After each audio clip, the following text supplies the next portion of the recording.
চ্যালেঞ্জের থেকে মনে হয় যেটা হয়েছে সেটা হচ্ছে খুশি হয়েছি। যখনই সবাইকে বলেছি যে আমরা এখানে আসি, এতগুলো আর্টিস্ট আমরা সবাই মিলে আছি, তখন ভালো লেগেছে। আমাকে পাওয়া যায় না বলতে মাঝখানে আমি একটু শারীরিকভাবে অসুস্থ ছিলাম, এই জন্য পাওয়া যায় না।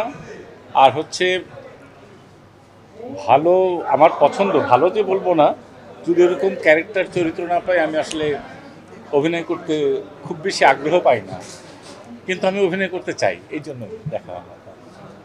ঠিক আছে, উৎসব সিনেমায় আমরা ভালো একটা কাস্ট অ্যান্ড ক্রু দেখতে পাচ্ছি। আপনার কাছে সিনেমার সবচেয়ে শক্তিশালী দিক বলে কোনটা মনে হয়?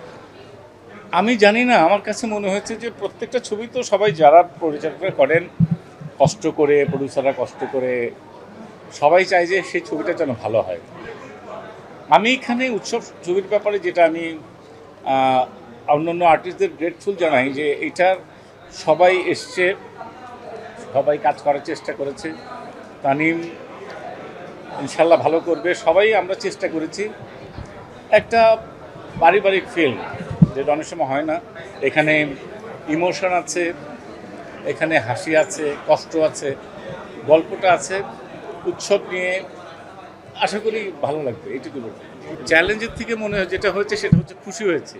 যখনই সবাইকে বলেছি যে আমরা এখানে আসি, এতগুলো আর্টিস্ট আমরা সবাই মিলে আছি, তখন ভালো লেগেছে। চ্যালেঞ্জ বলতে কি যে এখন সবাই তো অনেক দিন ধরে আমরা একটু কাজ করছি, ভালো মন্দ যাই কাজ করছি, এইটা বুঝতে পেরেছি যে এইটুক আমার কাজ, এইটুক যদি আমি ঠিক মতো করতে পারি, এইটুকুই আমার কাজ। তা আমরা সবাই যার যার লেন্থ আকারে, যার যার চরিত্র আকারে সততার সঙ্গে ওইটা করার চেষ্টা করেছে। সবাই যদি একটু একটু করে করি, দেখবেন যে ভালো হয়ে যায়। সবাই তো বিশ্বাস নিয়ে নামে, সব ছবি যখন হয় সবাই তো বিশ্বাস নিয়ে নামে, আমরা বিশ্বাস নিয়ে নেমেছি। অলমাইটি গড জানে, অডিয়েন্স যেন দেখতে পারে, পরিবেশটা যেন ভালো থাকে, কোনো ঝামেলা যেন না হয়, সব কিছু মিলে ছবি দেখলে আশা করি দেখবে, এটুকু বলতে পারি।